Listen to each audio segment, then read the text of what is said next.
Hello everybody, I'm Mark Donahue, and today I'm going to be talking about how the U.S. compares to the rest of the world concerning COVID-19.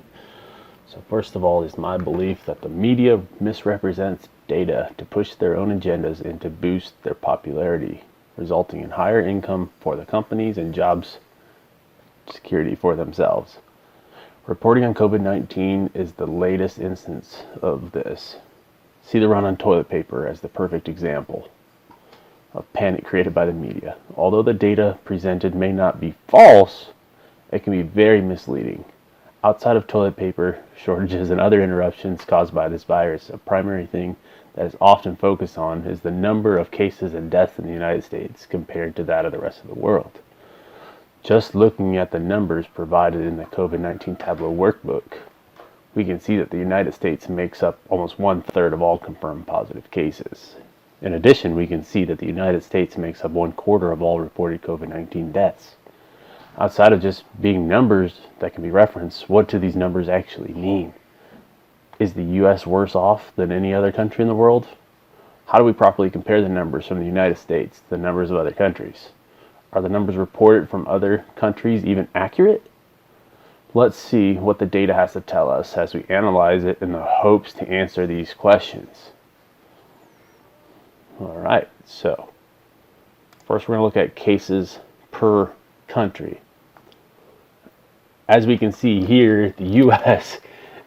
is the largest block in this picture, making up over 1.3 million cases, where next in line is 250,000 from Spain, or around the same amount from Italy. Alright, so now that we see how many cases we've reported, let's look at cases per million, which is a better representation of how many people are actually sick in each country, because it already makes sense that more people you have in your country, the more would be sick. Alright, so on this slide we see a vast difference in the size of the U.S. Basically, it shows that although we had the most cases, we don't necessarily have the most per person. This time we're about in 7th place, which, although is not great, it isn't as dark of a picture as the media paints. In this case, we have countries that we mostly don't even hear about in the news concerning COVID-19, Qatar and Luxembourg.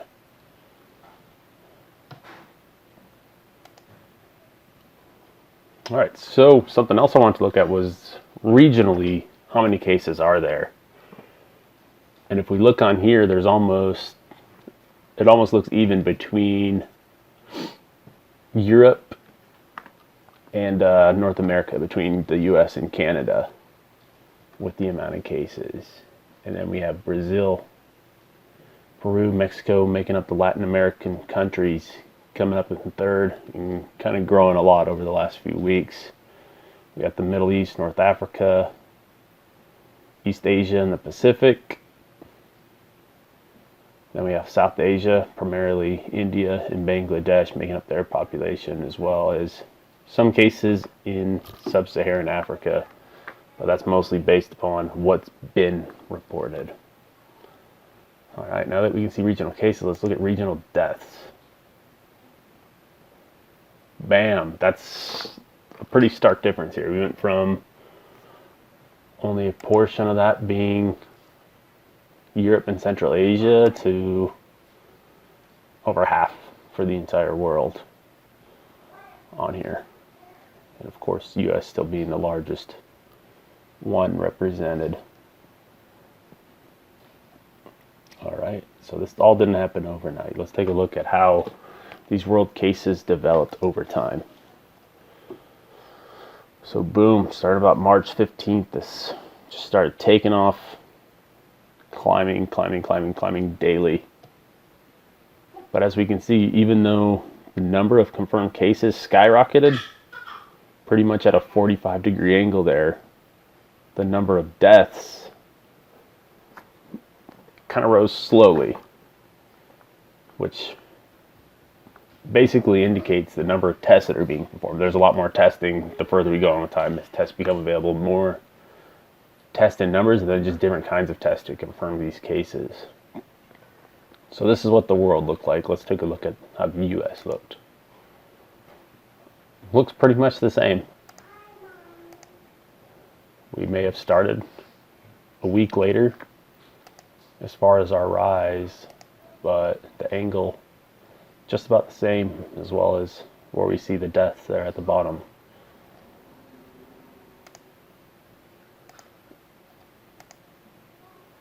All right, so on this chart we compare the proportion of cases coming from each country over time.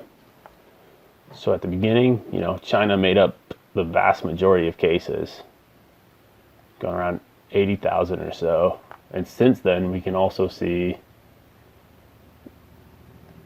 their case numbers haven't really grown over the last 2 months. Whereas the US goes from really nothing to almost half of this chart. With that said, this is only the 20 countries with the highest number of cases, arranged by size, up to the top. All right, so as we look at total number of cases, I thought this map would give a better idea of where we're seeing cases at and the number of cases around the world.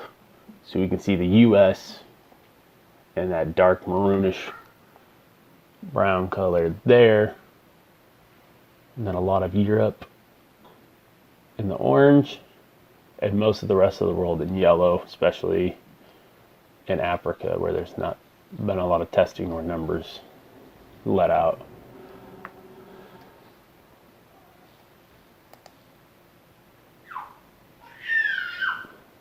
All right, next, this one has cases per million. So we can see the colors change a little bit. America's not as dark on this map as it was on the other one, and we see some of the countries that have been hardest hit, like Spain, Italy. You can see tiny Qatar down here. And then some countries that just haven't even been represented on here, such as Turkmenistan or North Korea.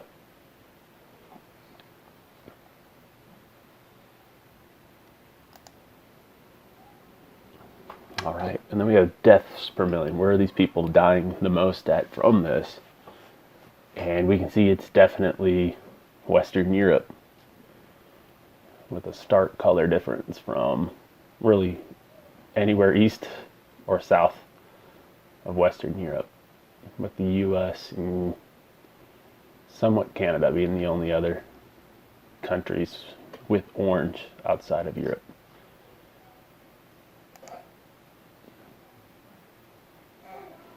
All right, so mortality rate, basically of those getting sick, how many are dying as a percentage?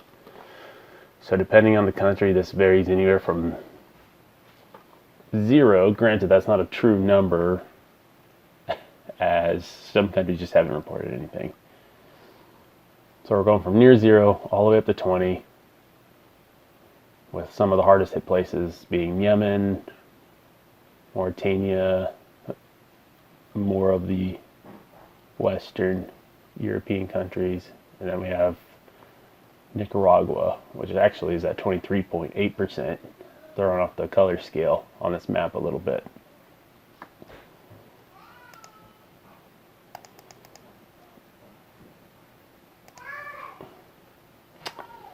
All right, so looking at how does this look weekly, because we've noticed the numbers bouncing around different countries in the news.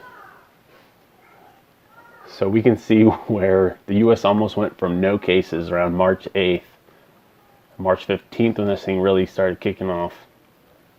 And then, boom, about 3 weeks later, we've skyrocketed to the top of the charts of new cases being reported weekly. But there's an overall slowly going down trend here. We'll see how that is now that things are reopening.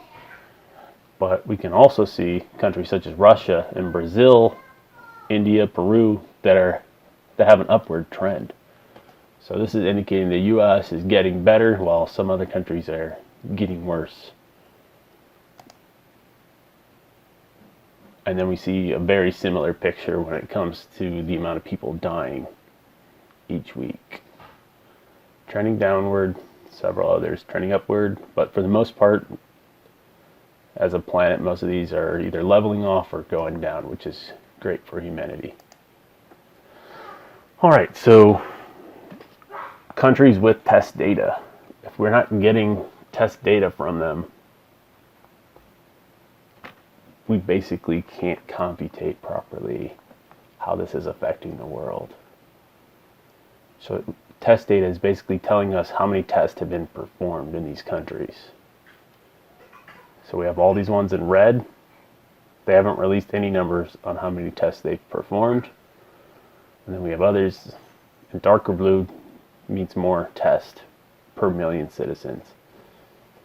So if we look at this, Russia's kind of leading the way here, but very close to the numbers of most of these European countries. And the US with about 26,000 tests per million citizens.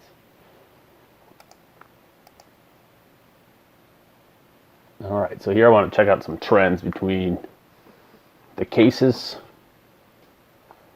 that we're finding and the number of tests being conducted. So based upon our trend line here, the more testing you're doing, the more cases there are being confirmed. So does that mean more cases equals more people are being tested, or more tests mean more people are being confirmed? It's kind of a egg or chicken kind of scenario, but I believe this basically shows there's a direct correlation between the two. And this down here, I think, is what proves it's just the number of tests being given that tell us how many people are actually sick with coronavirus. All right, and then the number of cases versus deaths. So this is more of a direct result. If you have someone sick, are they going to die? And the US, we fall right in line with the trend line here, whereas other countries are way off, such as Qatar, where they seem to have many more cases, but not as many deaths. Whereas Belgium, not as many cases, but the amount of those cases that result in deaths is much higher. So I think from looking at this, we can see that the US, although our numbers are very high in a lot of areas, they're not necessarily off of what the global average is. So I don't think we are doing terribly bad like the media likes to make it look, but we're not trending as one of the best.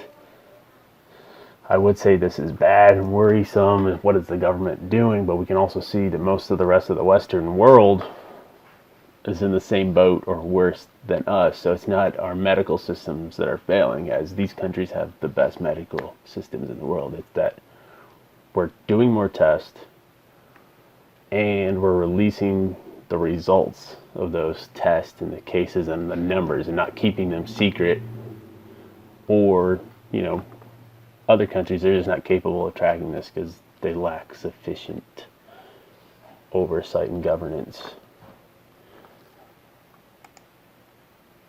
And that's what I have for you today. I hope this helped you better understand where we're at in the world and how the US compares. Thank you.